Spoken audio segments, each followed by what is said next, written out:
All right, can everyone see the correct screen? Sharing screen, not my strong suit. Yes. Perfect. So hi everyone, and welcome to the first of two Fireside chats for learning about getting on a board of a nonprofit. So today we have Kristen Merrifield here with us, who is the CEO of the Alliance of Arizona Nonprofits, who's going to walk us through let's get on a board. So the beginner basics and some things like that, which she'll go into obviously more details. But before we kick it off to her, would love it if you're able to have your camera on and be interactive. We would love to have it. We will be utilizing the chat function quite a bit here today, either for some icebreakers, definitely ask your questions. We'll be moderating it. So feel free to make this as interactive as you would like to. And then, of course, stay till the end, put your name in the chat for credit. If you'd like leadership credit, put the LT there. And then in the last 3 to 5 minutes, we'll be doing that raffle. So definitely be sure to stay so you can win some of those cool prizes. But before we officially start, we really want to thank the Junior League of Phoenix Foundation, who gave us this grant to be able to host these two trainings. Without that, we would not be able to have Kristen here today. So if you know anyone on the finish, thank them. But now I will kick it off to Kristen to get us started. Awesome. Thanks so much, Abigail. Hi, everybody. Happy whatever day it is. Tuesday, I guess. The pandemic has me wondering what day it is, what year it is, what season it is. But I just know I'm super happy to be here. I really appreciate the invitation. And a board service, it sounds like something maybe that if you haven't done it before, can be a little maybe scary or maybe interesting or exciting, but we're going to try to keep it as low-key and easy to understand as possible. And I want to make sure that if you have questions, I want to make sure that those get answered. That's what's most important to me today, is that you walk away having your questions answered, or actually, as we'll talk about later, is actually having a few more questions that you know to ask when you start thinking about serving on a board. But if you want, I would love for you guys just to introduce yourselves. I'm not sure if everybody knows each other. If you can go to the chat, say hello to your fellow colleagues on the line. Maybe you know them, maybe you don't. And give me one word that you think of that comes to mind when you think about serving on a board. And let's see where everybody's at here today. So maybe it's excited. Maybe it's fearful. Duty and responsibility. Oh, you guys are going to do great. Impact, vision. I love it. You guys are setting the stage perfectly. Collaboration. That's a good one too. Meaningful. Service. Strategy and partnership. Wow, you guys have already done some homework here. Abigail said that I'd have the group that hasn't served yet. The majority of you. But you guys have got it. You're hitting the nail on the head. Time, that's a good one too. And we're going to talk about the time commitments as well. So feel free to just keep entering that in the chat, but you guys are definitely stressful. Thanks, Emily, for being honest. Not that everyone else is not being honest, but that's a good one too. So I'm going to go ahead and share my screen, and we're going to jump in here. And like I said, feel free to use the chat. I'm going to try to monitor it. Abigail's going to help me. If you have questions, I'll pause throughout and try to answer those so we can keep it as interactive as possible. But today, let's get on board. Let's talk nonprofit board governance. But whenever I do these trainings, I think it's really important to start with a basic understanding of nonprofits. Some of you maybe work at a nonprofit or you volunteered. Some of you maybe have never interacted with a nonprofit. So I like to start it somewhat comically with this description. If you recall being in high school, the first thing you did when you wrote a paper was you went to Webster's Dictionary to see what was it that you were writing about. So interestingly, when you look up nonprofit, it says it's not making or conducted primarily to make a profit. And this gets a lot of folks in trouble. And it starts out even board service from a weird place, because the Alliance, and something that we talk a lot about, is while nonprofits are not meant to create a profit in order to make some CEO really wealthy and buy private planes and do all these things maybe that for-profit companies do or that we think they do, we have to have more money coming in than is going back out the door in order to be able to be sustainable, to pay our employees a fair wage, a living wage, which is super important, to be able to invest in things like technology, or the things that we need to be able to provide those services to the community. So it is not a 4-letter word. It doesn't even have 4 letters in it. So profit is not a bad thing in a nonprofit sector. We need to generate revenue in order to be successful. And just to give you an idea, we'll start nationally and then I'll show you what it looks like in Arizona. Nonprofits are actually a major economic engine. They generate a lot of revenue for not only the US, but for Arizona. And there's about a little over 1.5 million nonprofits in the US. They generate $390 billion with a B. That's a huge number. 10% of the workforce, a lot of folks work for nonprofits, and that's how they provide for themselves and their families. This is interesting over here on the right. Volunteers, a lot of work is done by volunteers. So some of you may actually find yourself serving on a board that is 100% volunteer. And so there's a value placed on that time that one of you mentioned. When you think about boards, you think of time of about $24 an hour. So that volunteer is generating that value for the nonprofit as well.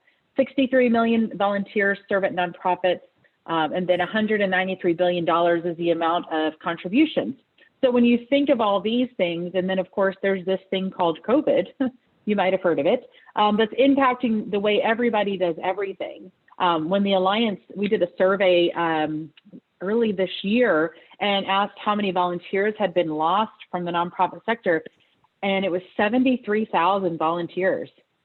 A huge number. When you think about how many employees have been lost, it was a few thousand. So we know that a lot of work is done by volunteers, and often it is the board, it is a working board that does that. So what does that look like in Arizona? We did a study a few years ago and then updated it a few years after that to look at what does the nonprofit sector look like here in Arizona. And this is going to be interactive. So let me know in the chat what you think that 20,000 plus number is. What do you think that stands for? Any guesses? See a few chats coming on. And yes, Christina, you will definitely get a copy of this presentation for sure. Any guesses? What is that 20,000 number? Volunteer hours, that's a good guess. Any other guesses out there? Number of nonprofit board members. I've not got that guess. That's a good one. But Morgan, you got it. That is the number of nonprofits in the state of Arizona. This is a shocking number for a lot of folks. When I talk to the media or when I talk to donors or even board members, they're like, oh my gosh, 20,000. I thought that there were a few hundred. That's everything from the very tiny all volunteer, let's say backpack drive in the local community, all the way up to universities and hospitals, so everything in between. And here in Arizona, nonprofits generate more than 8% of our gross state product here in Arizona, and that's about $10 billion, yes, with a B, that nonprofits generate that goes back into our community. We're the 5th largest non-government employer. We have about 167,000 employees that work for nonprofits in Arizona. So when you talk about your service on a board, it's not just the good work and the community work and serving our Arizonans. It's also that nonprofits contribute to our economy. So again, when things like COVID happen, you probably heard a lot in the news about we got to save our small businesses. We've got to save restaurants. We've got to save our tourism industry. Nonprofits have to be right there at the table because when we lose jobs, a lot of people are impacted. And so we like to make sure that people understand that it is an economic engine as well. And then this third one is really interesting to folks. More than 72% of nonprofit revenue is generated by earned revenue, fees for service, and government contracts, not from philanthropic contributions. And so when you find yourself on a board, and we'll talk about the different levels of board service and different kinds of organizations you might serve on, it's important to understand how is that nonprofit generating revenue. And so give me an example or two if you have them in the chat. What would be an example you think of a way a nonprofit would earn revenue other than getting donations, holding fundraisers, things like that? Let's see what you guys have to guess here. And Christina, that's a great question. You can actually go to find a list of nonprofits at arizonanonprofits.org. And we have a tab that says connect with the sector. And you can actually find a list. We have over 1,000 of them that are members. So a good starting point to find ones by specific cause area. Let's see what guesses we have here. Government, state or local. Yep, sometimes they're grants. They can sell merchandise, right? A lot of people have a thrift store. Board could have financial, yep, membership dues. That's a great one. Sale of goods. What about our arts and culture community, right? Ticket sales. We could have tuition. For schools, we could have co-pays if they're in the health field. So you guys are on a good track. There are a lot of different ways that nonprofits can generate revenue. And the important thing about that as board members is you might spend a lot of time in the boardroom talking about how are we going to fundraise more? How are we going to fundraise more? And every year it's constant, like, we need more donors, we need more donations. And that will always, I think, be an important piece of how nonprofit generates revenue. But more and more nonprofits are finding ways to create earned revenue in order to have a more sustainable, diversified set of revenue so that not all their money is in one donor or one type of donor or one event. It's really important as a board member that you look at how they're generating revenue and make sure that if that donor tomorrow says, I'm not going to give to this organization, I'm going to do something else with my money, or you lose that one government contract, what else do you have to make sure that you can continue to provide services? So great input. There are a ton of types of nonprofits that you can be involved in. How many 501c type organizations are there? Oh my gosh, there are 32 different types. I've highlighted the ones that most likely you will find yourself serving on the board of. The 501c3 is probably what you're most familiar with. That is a charitable nonprofit. The food banks, the shelters, educational institutions, youth programs, most of those fall under 501c3. The other two that you might find that are somewhat more than the others listed here are 501c4s. Normally those organizations are social welfare or civic leagues. They're more likely involved in politics and in advocacy and public policy. And so if a nonprofit wanted to get more engaged in that type of work, they might form a 501c4. An example is Planned Parenthood of Arizona. They have their charitable organization 501c3, but then they do a lot around advocacy. And so they also have a 501c4. And then the 501c6, the chambers of commerce, our trade associations, all those types of organizations are 501c6. They're membership organizations. And so the 501c6 allows you to do a little bit more in policy.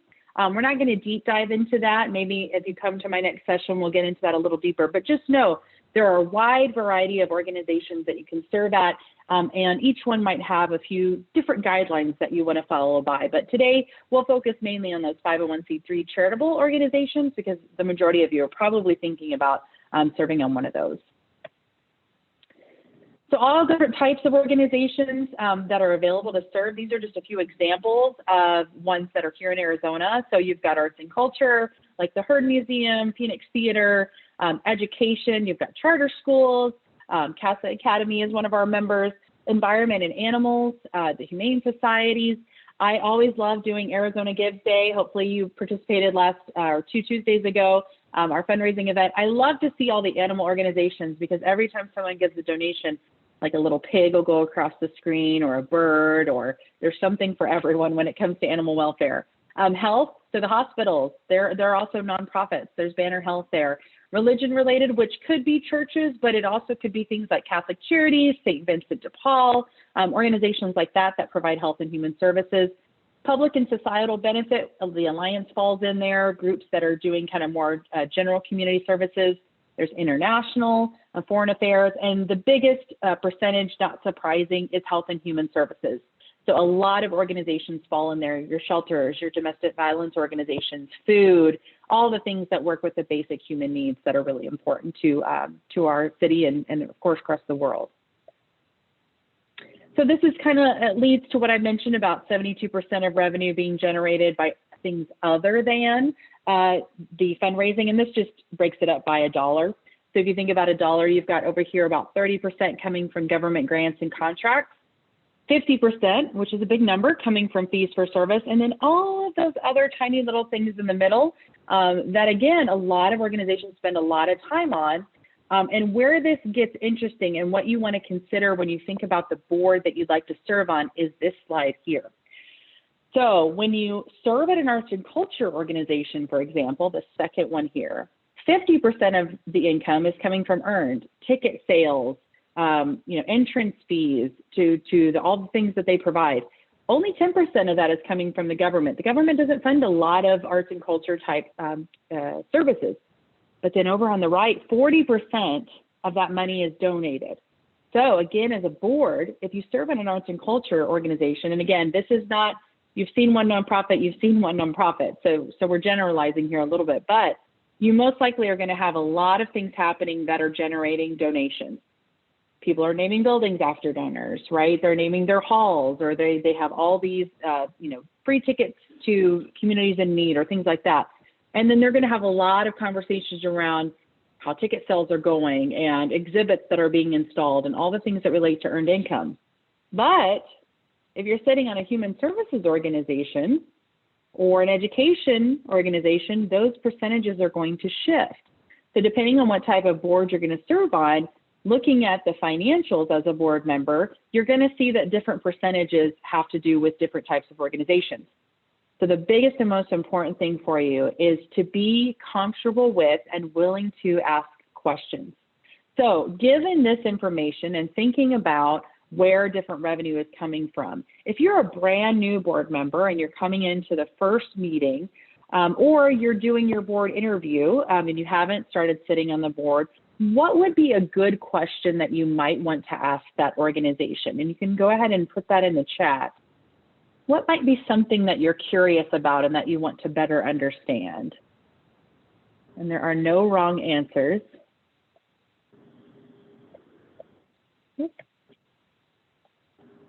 Let's see what we've got here. What is my expected contribution? Katie, that is a great question. There are some boards that have a give or get. Some of them have different amounts for young professionals. How do you expect me to personally donate or fundraise? That's another great question. How do you fundraise? Yes, what are you doing? Are you doing events? Are you doing individual donations or bequests or all these different kinds of things? Laura, great question as a board member. Where is the source of your majority of your revenue, and do you anticipate any changes? Those are really great questions. You guys are totally on the right page. And thinking about the changes is really important because, again, with COVID, if you came into a new organization, 6 months ago, right in the middle of everything, and they said, 80% of our income comes from, ticket sales or comes from summer camp for kids, let's hope there's some other sources of revenue, right? And so that's why it's important to understand that, and then also to encourage the organization to diversify so that something's not tied up all in one spot. So great question. All right, the overhead myth. Has anyone heard of this before? Let me know. Sorry, I'm trying to get to the chat and it keeps taking my screen away. Has anyone heard of the overhead myth before? This is a juicy one. This is one that I love. Jessica says yes. So this was interesting. When I first started working at the Alliance about 6 years ago, I came from an associations. I worked at the Chamber of Commerce. I worked for the Arizona Small Business Association. And when people found out I was coming over to the nonprofit sector, a lot of the questions that I got was, oh, did you know how much so-and-so pays their CEO, so-and-so nonprofit? Can you believe how much they pay their CEO? Or, wow, why would, they want to spend so much money on a new building? Or, oh, all nonprofits have really horrible technology, and all these stereotypes and all these things. Yes, Jessica, huge pet peeve of mine too. But it has to do with the overhead myth. And the overhead myth basically says that if a nonprofit is reputable, respectable, is using their funds wisely, is a good steward, then their overhead expenses are less than, and this image has 15%, they're less than 10%, whatever that percent is in their mind, If they're under that, then they're okay. And if they're over that, then they're obviously spending money on things they shouldn't. So overhead is, you know, the space that we use to provide the services. It is the benefits for the employees. Is it the administrative support? It's the technology. It's all of those operating expenses that are super important to a nonprofit to be able to attract and retain great talent. We want the best of the best working on these issues that are facing our communities. It allows us to be innovative and make sure that we are providing really great services. It allows us to have research and development, all these things, technology that works, that makes our services effective and efficient. So we really try to push and get away from this overhead myth that these ratios are the only way that we judge nonprofit performance. And some of the biggest perpetrators of this, GuideStar, you know, the Better Business Wise Giving Alliance, Charity Navigator, these are the sites you can go to and look up a nonprofit and see all their financials, and they rate nonprofits. And so the ones that were really doing the worst damage here actually finally came around and said, oh, that might not be the best way. So they wrote this open letter, and they've tried to be a part of, you know, diversifying the way that they rank nonprofits and things like that. But again, as a board member, you know, I see often a lot of times board members sitting in the boardroom saying, oh, we got to say that 99 cents of every dollar goes towards the programs, and we feel very good about this. But how were we able to sustain an organization and have a really amazing staff and the resources we need when we're only saying 1 cent is going towards our operating expenses? It's not doable. And so we have to get away from that and look at the nonprofit from a whole and make sure that board members, yes, we are transparent, we are making sure we have good oversight, but we are also making sure that we invest in the organization and are talking about all the good that it does and why it's important to have these expenses covered. All right, one more slide about the kind of general, and then we're going to jump into some of the roles and responsibilities. Another thing that often gets caught up at the board level, even when a nonprofit CEO or their staff or their volunteers understand this, oftentimes boards don't have the understanding and the knowledge, and therefore can shut these kind of activities down. And it has to do with advocacy in nonprofits. This is another one that folks feel like is that 4-letter word, is don't even say it. Don't say advocacy, don't say politics, don't say lobbying, don't say these things, or the IRS is going to come and they're going to take our 501c3 status, right? Nonprofits can and should engage in advocacy and public policy. Oftentimes folks get caught up thinking that these are one in the same, these terms here in red, when really they are different. I often say, if we as board members, as staff, as volunteers are not willing to be the voice for people who don't have a voice, then who is? This is super important. Public charities can be involved. Advocacy, you can do as much of it as often as you like. It's really just talking about why you feel passionate about the work the organization does and why others should feel the same. It's education, it's communication. And then public policy, really what we're talking about there is the principles or these unwritten laws on which we run our society. So things like, a great example I use is there was a food bank who needed to deliver fresh food and produce into an underserved community. And they had a big box truck and they needed to pull up in a certain place, but the zoning for the parking wouldn't allow them to do that. And so they went to the city and they asked for a change to be made so that they could get their truck where they needed to be able to provide the services they need to. That's policy. That's saying, this is this, but it's not working. Could we change it to this? Or it could be asking for something that you'd like to happen that isn't happening at all. And then lobbying, this is where people get really uncomfortable. Now you're asking for a specific decision, and normally you are asking an elected official or your legislature or Congress or something like that. Nonprofits can still do that. They just have to be careful of how much they do. And I could talk about this a long time, and you're welcome to follow up with me afterwards, but just know that it's really important, and it's important that board members are educated and understand. And the Alliance does have a lot of webinars and different things that you could tap into to learn more about that. But nonprofits cannot and should not advocate for or against a specific political candidate.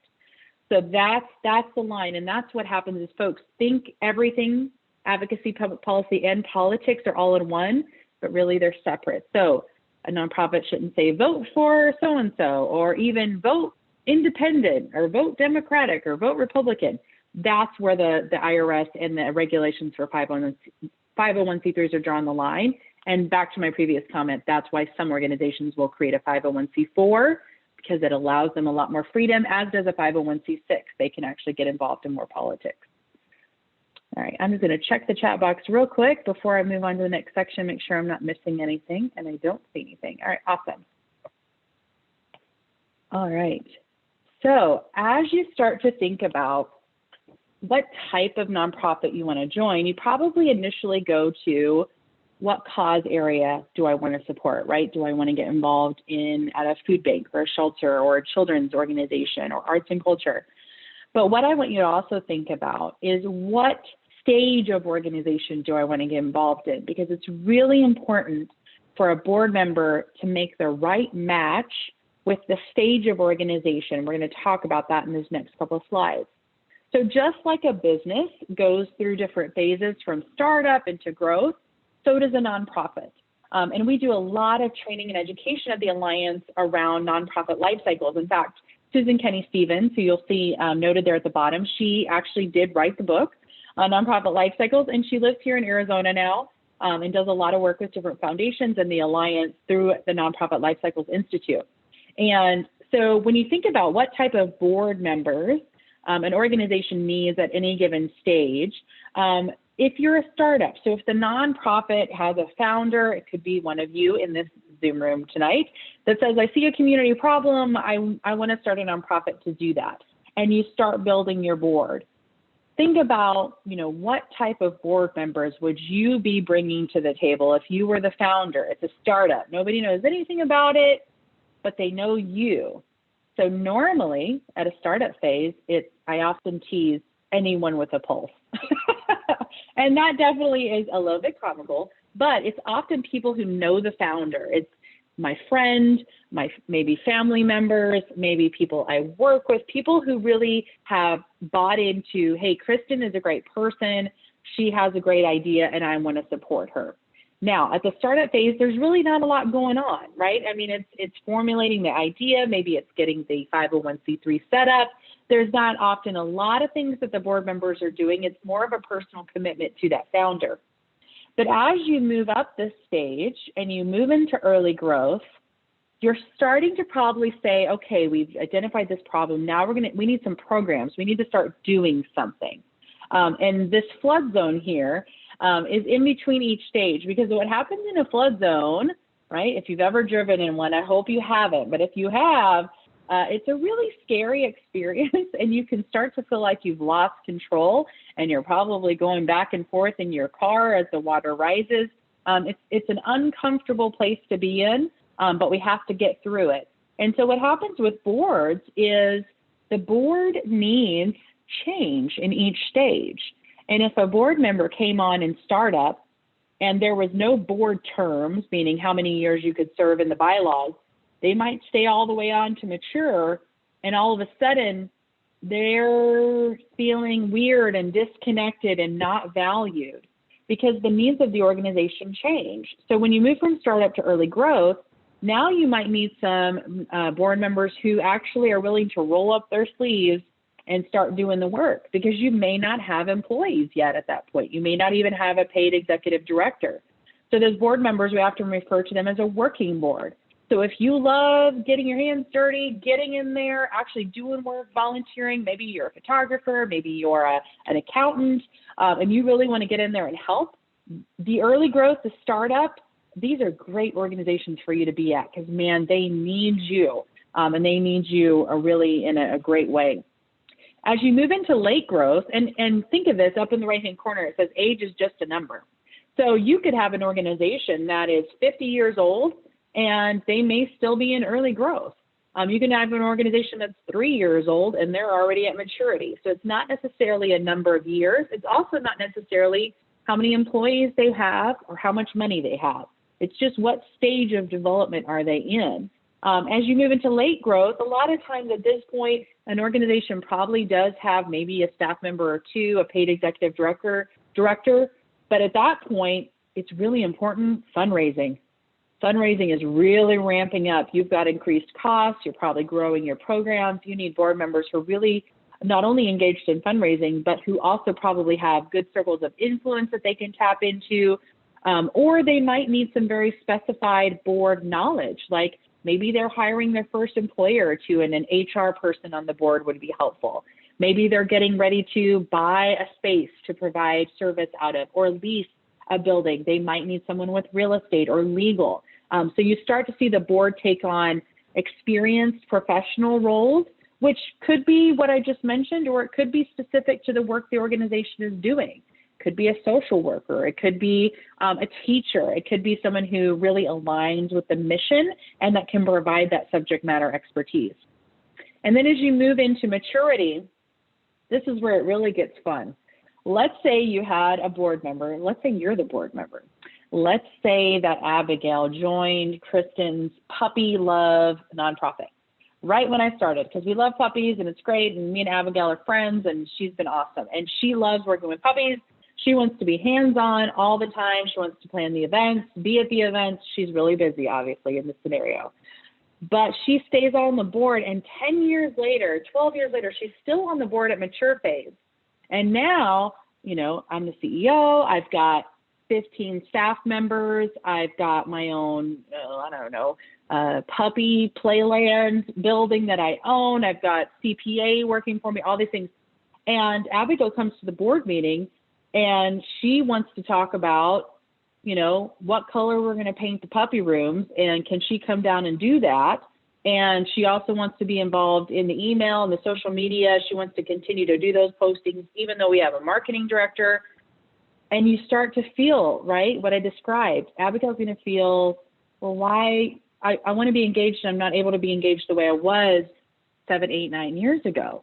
And feeling maybe they're not valued, or they don't want to talk about policy and strategy and the strategic plan and board, you know, CEO compensation. I'm like, I don't want to deal with that. But you could have the reverse.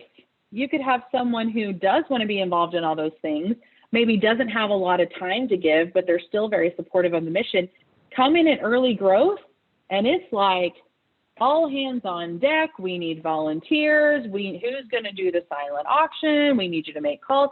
And they're going to go, ooh, you know, I don't have the time. I wish I feel icky. And it's hard to talk about those things. It's hard to have those conversations. So it's really important to think about those things before you join the board, so that you can have a match that's really, really good, and that everyone feels good about. It's also really important to have board terms. If you come onto a board and there are no terms, you know, for example, you serve 2 years and then you get reelected for another 2 or something like that, then board members tend to stay on forever, and there's no easy exit for either the organization or the board member, and it creates a lot of hard feelings and confusion, and again, feeling that you're not valued or that you don't fit in with the organization.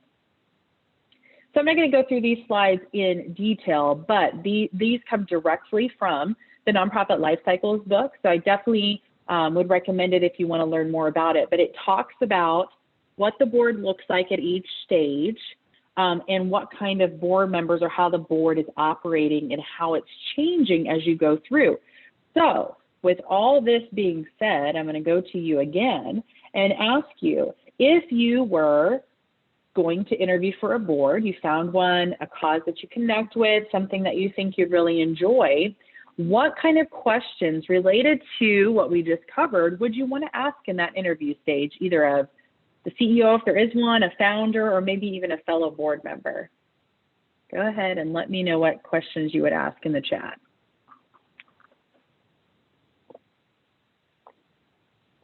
And there are no wrong questions. All questions are good when it comes to board service. What kind of things would you want to know? What would be important to you? When was the nonprofit founded? Absolutely. You can find out how long they've been around. It's a great one. What else?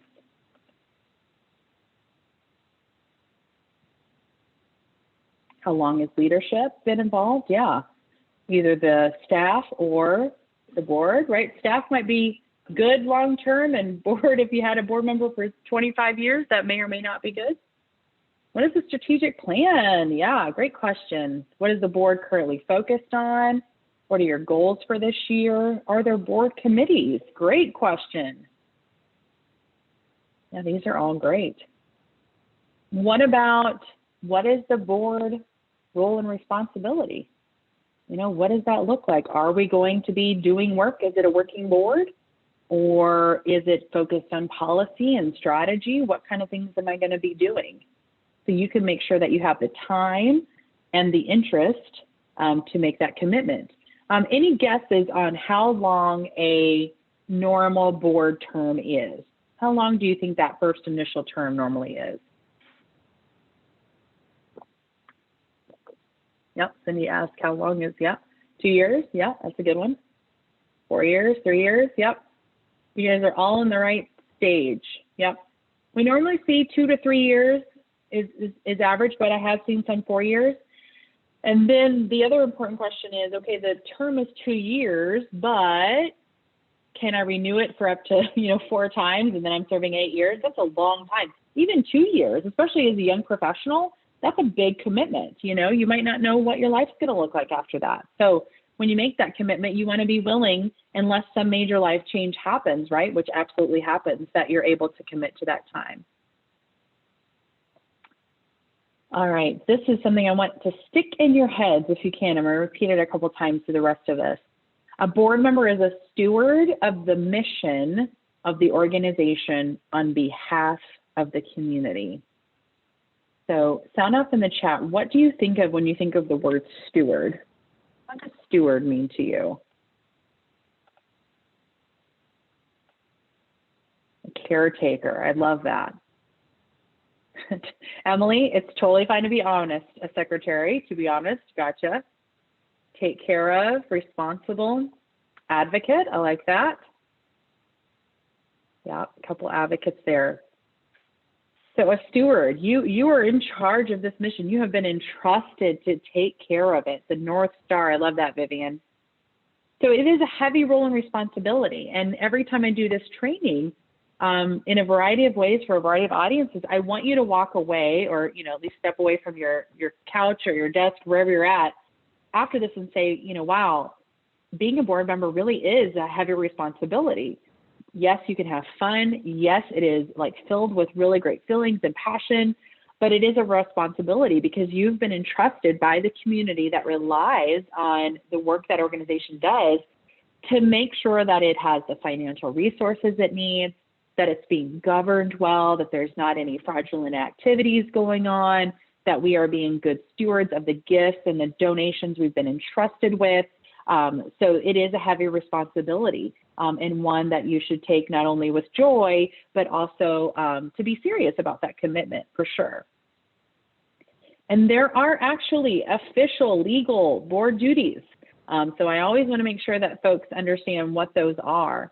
So there's 3 legal duties, and the first one is the legal duty of due care. And this means that you're taking care of the nonprofit, and how a board member does that is, again, ensuring that those assets, the donations, the buildings, whatever we're being entrusted with is being prudently used. And that means the people too, that we're taking good care of those employees, that the board is involved in what are the benefits look like? Are we paying them fairly? And those kind of things. And we're providing the oversight for that nonprofit's ability to be effective and to be sustainable. And then there's the duty of loyalty, that we're saying we are loyal to that organization by making decisions in the best interest of the nonprofit, not for our own self-interest. And what that could look like is that the board has you sign and fill out a conflict of interest form every year, because we know circumstances changes. So let's say I'm an accountant in my day job and I'm serving on a nonprofit board, and they decide that they need to get an accountant. So they're going to go out and get proposals, and my nonprofit is going to be a part and submit a proposal. My conflict of interest, my duty of loyalty says, hey, I'm going to, be a part of one of the proposals, and therefore I'm not going to be involved in the vote on whether or not we, go with who we're going to go with. It could be that, you work for a company that maybe is a sponsor of the nonprofit, and you're in a board meeting, and all of a sudden there's this conversation going on about sponsorship benefits.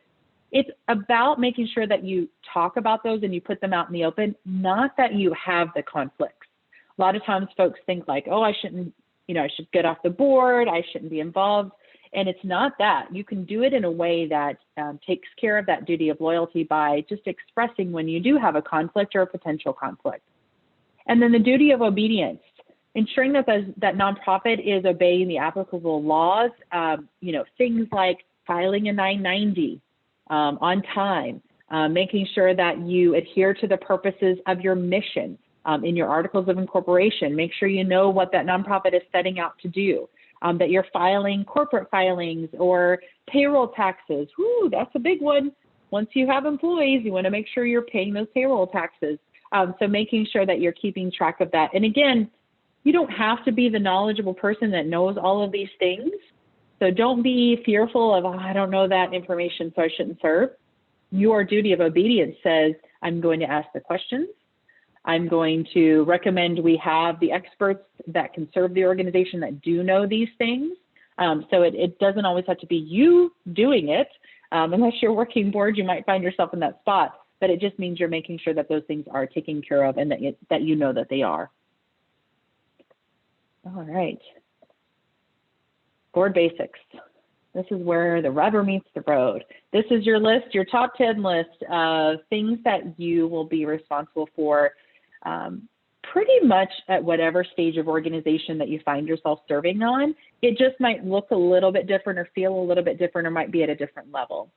So the board determines the mission and the purpose of the organization. If you're on a founding board, you might find yourself actually involved in that work, but you may also find that down the road, it's time to update the mission or vision. We did that in 2016. Our organization had been around for, 12 years, and we felt it was time to refresh that. So you might be involved in setting that even on an existing board. You select the chief executive, the executive director, and you support and evaluate the chief executive. Sometimes people say you hire and fire, but I like to say that you also need to support them and evaluate them. So you may step on a board today, and 2 weeks later, you find out the ED is retiring. The ED was involved in fraudulent activities. Let's hope not, but it happens. The board is responsible, right, for what is the succession plan? What are we going to do to go out and hire a new one? But it's also really important that the board keeps that executive supported and has a good working relationship with them as well.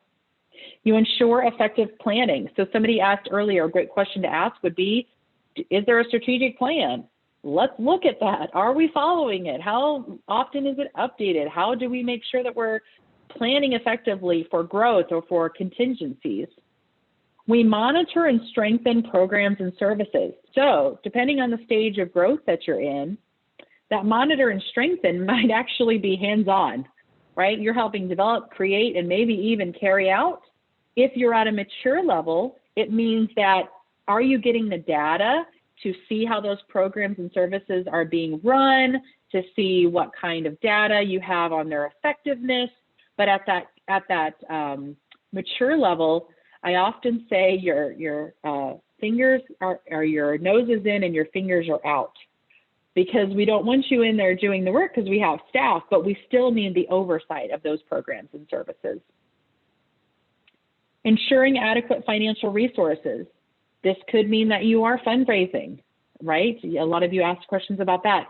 It could mean that you're monitoring the types of fundraising and the levels and making sure that you're planning ahead should something like COVID happen, or should something like a recession, or what if the government shuts down? That affects a lot of government grants. So you're making sure that you're either engaged in those activities or that you're monitoring them to ensure you have adequate financial resources. You're protecting the assets and providing proper financial oversight. You should be seeing a financial report at every board meeting. They should be consistent. They should be up to date. So if one board meeting you got a report that was a balance sheet for January, and the next meeting you got a profit and loss statement for March, there's not consistency. And by the way, the board meeting is in December and you're just now seeing things. They should be consistent and they should be clear. And if you don't understand them, this is where a lot of board members feel uncomfortable or like they don't have enough knowledge and information. Ask a question. If you don't understand something on a financial statement, ask the question. Board members, one of the best things you can do is ask a question, because there's probably 9 other board members that have the same question, but you're going to be the confident one that's going to speak up and ask that. It's also responsible, the board is responsible for building a competent board to make sure that you have the board members that you need at each one of those stages. So you might be involved in a board governance committee. You might have a matrix of people that you say, okay, we need this type of person, this experience, and making sure that you're reaching out, you're offering referrals, you're helping build that board, and making sure that once you have it, that you're making sure board members are engaged, that they are reviewing the things they're supposed to, that they have the education that they need. What we don't want is a boardroom full of bobbleheads. They're not engaged. They're not having conversations. They're just yes, no, yes, no. Nonprofits are most successful when they have an engaged, effective board that is, they understand their role and they're asking questions and they are involved at the appropriate level. We're ensuring legal and ethical integrity. We talked a little bit about, some of the filings and things like that, but also that, do we have things like a whistleblower policy? What if an employee sees something that's being done inside the organization? They're not comfortable going to the CEO. Is there a board member that they can go to? What about setting policies for handling the financials? Who signs off on the checks? Do they also have access to the checks? There's things that we need to make sure we have policies in place to ensure that we are treating those resources, again, ethically and responsibly. And then enhance the organization's public setting or standing. Some of you mentioned being an advocate in the chat earlier.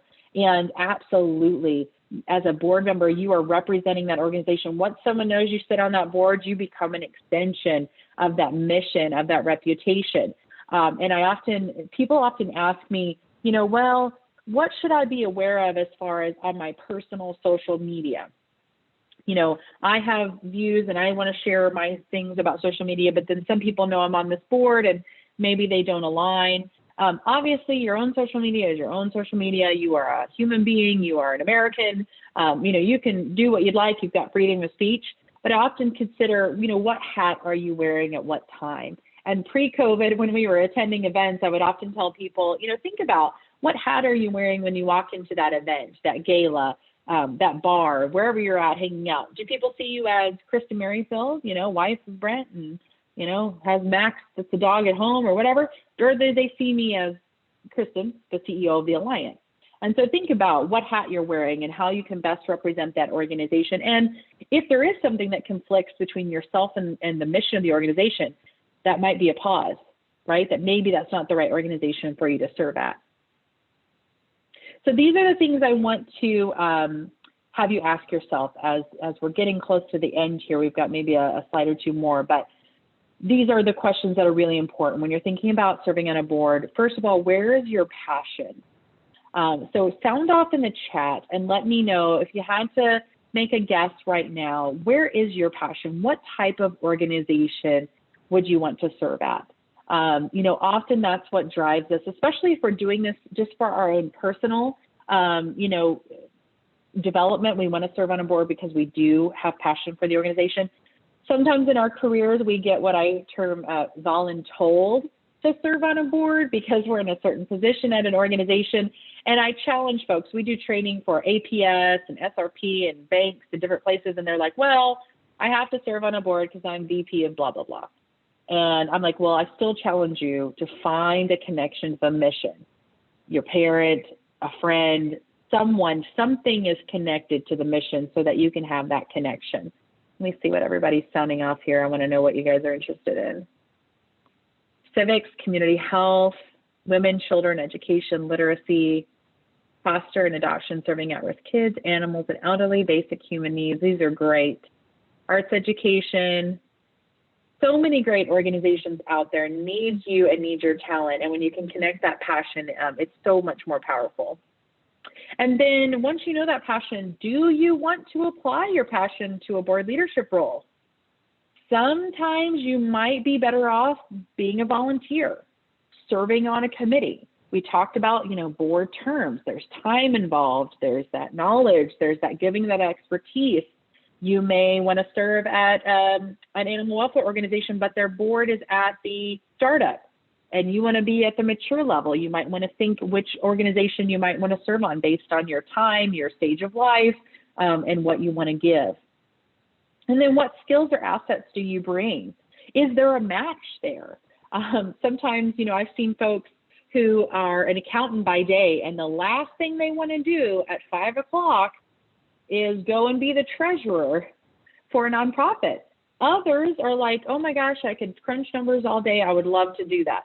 So think about not only the skills that you possess, but do you want to bring those to the board table? You might say, hey, I'm in marketing all day long. I really don't want to be on the social media committee. I'd really love to learn about advocacy. I want to be on the advocacy committee for this nonprofit. So think about how you want to apply those. And what do you expect from your involvement? And this question might bring up like, well, do I really want to say that I want my name in, a program? Do I want recognition? And none of these things are bad or good, but they're very real for you. And in order for you to feel fulfilled and engaged and valued, it's really important you have that kind of one-on-one talk with yourself about what do I really need? Some folks might say, I don't want to be in the front of anything. I want to be behind the scenes doing things. How do you want to be engaged? Some folks have, I really need to be talking with my board members or the ED all the time. Others are like, I don't really have time. I can only attend the meetings. So think about what you need and what your expectations are and how do they align with what the organization needs. So again, a lot of questions that you want to have prepared and ready to ask when you are starting to research an organization, and especially when you have that board interview. And then how long are you willing to make that commitment? Do you have a few years to commit? Or would you be better off starting with, a 6-month committee or volunteering once every few months and starting there? So think about how long you're willing to give to that organization. All right, I am right on time. Man, you guys are awesome. You just kept me right on schedule. So I want to leave you with a few resources. And obviously the Alliance, sorry about that. The Alliance of Arizona Nonprofits, there's a lot of information on our website. Like I said, there's other webinars that you can look at. Another one, Board Source. This is definitely, once you start serving on a board, they have a lot of great downloadable resources and templates. And so you don't have to start from scratch if you're wanting to get more education or starting some of those maybe documents that you'll need as a board member. The National Council of Nonprofits, we're a member of theirs, and they have a lot of really great information for free on their website about board service and about some of the things we talked about today. And then finally, Stand for Your Mission. This is a really great one to look at if you're wondering, how do I be an advocate as a board member? How can I really be the voice and support the mission? It's got a lot of free discussion guides and things that you can access to learn how to do just that. So with that, it's been super fun. I love your engagement. I'm happy to answer any questions that you have. And I do hope some of you will join us for our next session. We'll take this a little bit deeper. And always feel free, Abigail, if you want to share my contact information. I love this. I love doing this. I love helping people. So I'm always happy to answer questions you might have after today's session too. So thank you all so much. Wonderful. Thank you, Kristen. That was some great information. So great. Our next session is going to be on the 29th. It'll be a follow-up to this, a lot more information for you, and that'll be at 6 p.m. and the signups are on Digital Cheetah. And then if we could all take a photo, if everyone would be willing to just turn on their cameras for a quick second. I would love to just kind of document this great training. And then Jessica will lead us in the raffle. So we'll give everyone a chance for their cameras. Awesome. All right. If everyone wants to smile, 3, 2, 1. Perfect. All right, Jessica, it's all yours. Well, thank you so much, Kristen. As a board president who has called upon you and your knowledge and your organization to help us through many different pieces of connections and partnership. I really am pleased to have you working with the Junior League of Phoenix and to bring your knowledge to us. So that was super special. And I'm looking forward to your session on the 29th as a follow-up. And I believe I have screen share capability. So while the goodness was going on, I wrote all of your names down in this fantastic little wheel over here. Let me know if you can see it. This is super high tech, so obviously, bear with me. Okay, so this evening we have 5 prizes to give out and you have your choice. So I will contact you after this. I'll send an email to your JLP profile and get your shipping information and everything, but we have 5 prizes and you have the option to choose between either a copy of StrengthsFinder 2.0 with the full leadership assessment that comes with it, so you can identify what characteristics you would bring to a board, or the new 7 highly effective habits of leadership. It's a card deck and there's 52 cards. So the intent is each week you choose a new one and you go through and try and figure out what new habit you're going to establish for yourself or what goals you want to set. So both are super great to put in your leadership arsenal and help you navigate your way through the Junior League. So here we go.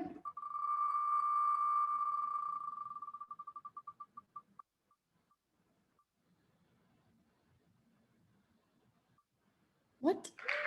Oh, Marissa! Looks like it was on the line, but it's a little bit over. So congratulations, Marissa. You're our first winner. I'm going to go a little faster now. I feel like people are kind of winding down. So next winner.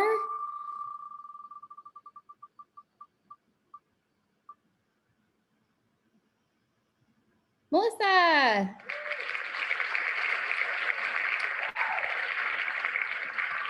This is really intense.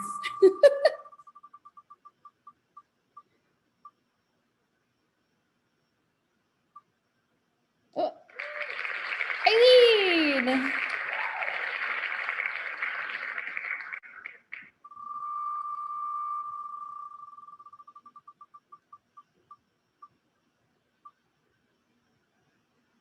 Kelly K. Okay, last one.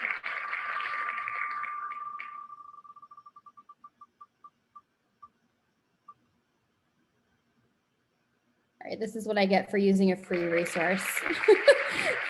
We'll do one more.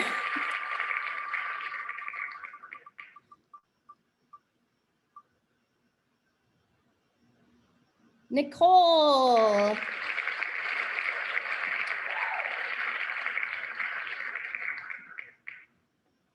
All right, thanks everyone for being here. Super appreciate it. And we hopefully will see you at the next session. Yes, and before you log off, please write your name if you would like credit for this session. Thank you.